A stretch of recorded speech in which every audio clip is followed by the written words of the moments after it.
আমাদের সাথে এখনো শত শত শহীদ পরিবারের কথা হয়। তারা বলেছে তাদের সন্তানদেরকে আমাদের সাথে পাঠাবে, এখনো পাঠায়। আহত ভাইদেরকে সামনে নামাইনি এখন পর্যন্ত।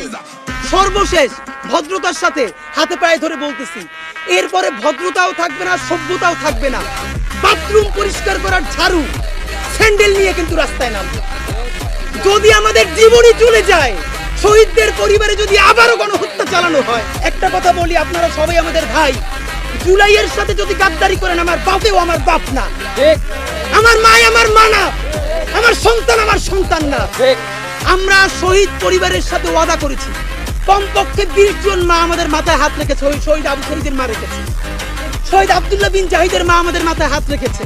তামিনের মা পরশু এসে বলেছে, বাবা যতদিন আন্দোলন করবা, 2টা ছেলে আল্লাহ দিছে, একটা শহীদ হইছে, আর একটা তোমাদের হাতে দিয়ে দিলাম। ও সকল প্রোগ্রামে আসবে, আমিও আসবো। বিচার না কইরা আল্লাহর কসম তোমরা রাস্তা থেকে ছাড়বা না। আমরা ওয়াদা করেছি, আমরা এই বিচার না দেখা হয়তো আমাদের লাশ যাবে আমাদের বাবা মায়ের কাছে, অথবা বাংলাদেশে গণহত্যার বিচার হবে। এর আগে আমরা ছাড়বো না।